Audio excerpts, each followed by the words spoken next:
নমস্কার, আমি জবা। কেমন আছেন সবাই? আশা করি সবাই ভালো আছেন, সুস্থ আছেন। আমরাও ভালো আছি। আমার আরও একটি নতুন ব্লগে সবাইকে স্বাগত জানাই। আর এদিকে আজকে সকাল সকাল সমস্ত বাসি কাজ সেরে নিয়েছি। আর এদিকে আলু তরকারি বসিয়েছি কালি জিরা ফোড়ন দিয়ে, আর একদিকে রুটি বানাচ্ছি। তো আমার মেজো মেয়ে এক্ষুনি চলে যাবে, আর এখন বাজে 8:20। তো তরকারিটা হলেই ওকে খাইয়ে দেবো, আর ও পরীক্ষা দিতে চলে যাবে। আর আজ হচ্ছে লাস্ট পরীক্ষা। তো এটা ভেবেই আমার খুব আনন্দ হচ্ছে, কারণ হচ্ছে এতটা হেডেক ছিল মাথায়, একটু তো হলে কমবে। তো যাই হোক, রুটিটা করে নেই। আর এইদিকে আমার মেজো মেয়েও পরীক্ষা দিতে চলে যাবে, আর ছোটো মেয়েও স্কুল যাবে। তো তার জন্য রুটি করে ওর জন্য টিফিনও দেওয়া হয়ে যাবে। আর আজকে আর ভাত রান্না করিনি, সবাই রুটি খাবে। তারপরে বেলা হলে একেবারে ভাত রান্না করব। তো আমার মেয়ে এদিকে আলুর তরকারি নিয়েছে, আর এদিকে চাও নিয়েছে। চা না খেলে নাকি ওর মাথা যন্ত্রণা করে। তো কি বলবো, যে চায়ের নেশা, একটু যদি দুধ গরম করে দিই সেটা কিন্তু খাবে না। তো এদিকে মেজো মেয়েকে খাইয়ে দিলাম, তবে তাকে কমপ্লিট করে একবারে পাঠিয়ে দিয়েছি। তারপর আমি ঘরে চলে এলাম নিশ্চিন্তায়, এবার কাজগুলো করে নিই। তো এদিকে দেখেন আমার বাসনপত্র সব মাজা হয়ে গেছে, আর গ্যাস মুছে, এই রুটি হলে না অনেকটাই নোংরা হয়, তাই গ্যাসটা ভালোভাবে মুছতে হবে। মুছে পরিষ্কার পরিচ্ছন্ন করে তারপরে কিন্তু আবার এই জামাটা গেছে এঁঠো লেগে, এখানে খাওয়াতে খাওয়াতে এঁঠো লেগে গেল। তা এই জামাটাও ধুয়ে ফেলবো, ধুয়ে ফেলে তারপরে আবার রান্না বসাবো।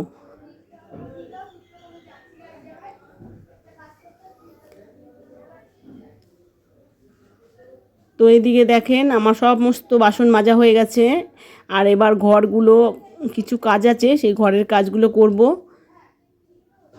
আর এখন আমার মেজো মেয়েও নেই, ছোটো মেয়েও নেই, কেউ নেই। আমার পুজোর থেকে শুরু করে সমস্ত কাজই আমার করতে হয়।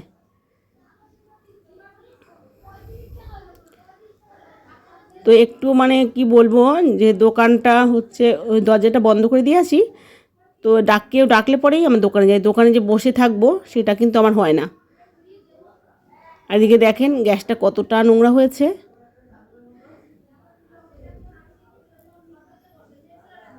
এদিকে দুধটা আমার মেয়ে নিয়ে আসলো, বড় মেয়ে, এবার বসিয়ে দিলাম। তো সমস্ত কাজ পরিষ্কার পরিচ্ছন্ন করে নিলাম। এবার কিছু কাজ আছে, সেগুলোও কিন্তু একে একে সেরে নেব। তো যাই হোক বন্ধুরা, আপনাদের সাথে আমার কিছু শেয়ার করা হলো না। তো সমস্ত ঘরের কাজগুলো করে এসেছিলাম, তারপরে কিন্তু এঁঠো বাসন মেজে আমার নাইটিটা ধুয়ে দিয়েছি, যেহেতু এঁঠো লেগেছিলো। তারপরে ফিরে এলাম দুপুরের রান্না নিয়ে। তো এদিকে বোতের শাক রান্না করলাম বেগুন দিয়ে, আর এদিকে ডিম রান্না করে নিচ্ছি।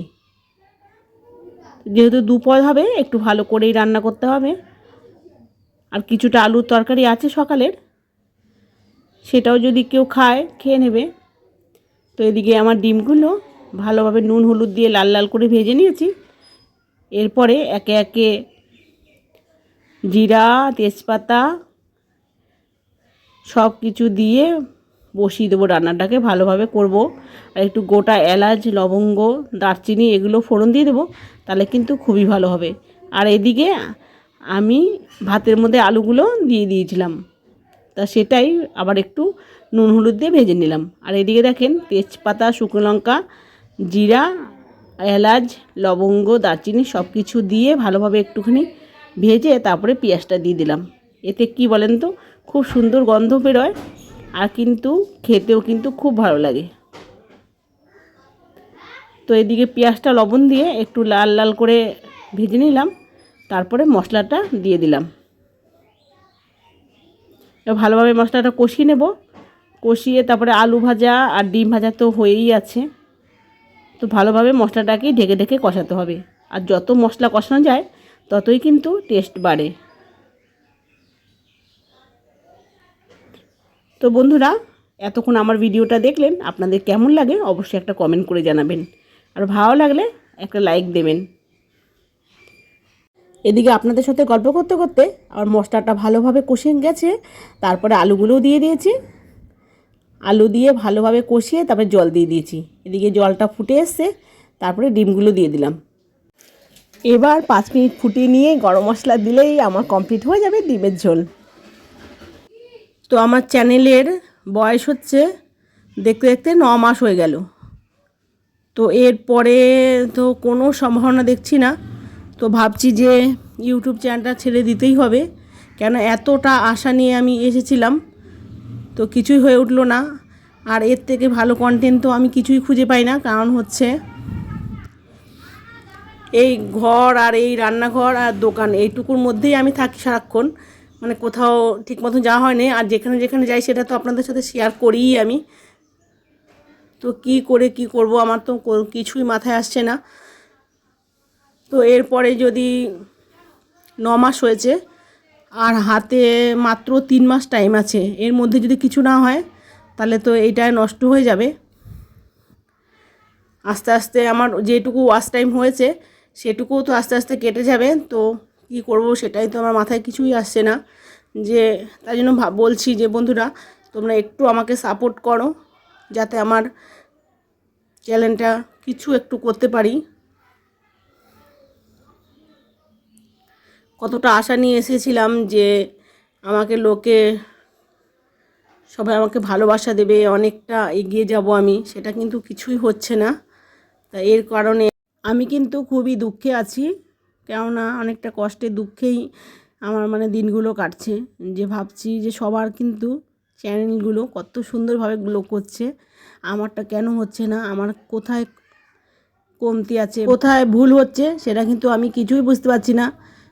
তো আপনারাই আমাকে কমেন্ট করে জানান যে আমার কোথায় ভুল হচ্ছে, কোথায় কমতি আছে, সেটা কিন্তু আমি সঠিকভাবে এখনও ঠিক করে নেব। তো যাই হোক, এগুলো আপনাদের সাথে কথা বলতে বলতে এদিকে আমার সমস্ত বাসন মাজা হয়ে গেল, রান্নাঘরের কাজও হয়ে গেছে। আর এদিকে আমার মেজো মেয়েও স্কুল থেকে চলে এসছে, আর আমি চান করে চলে এসেছি।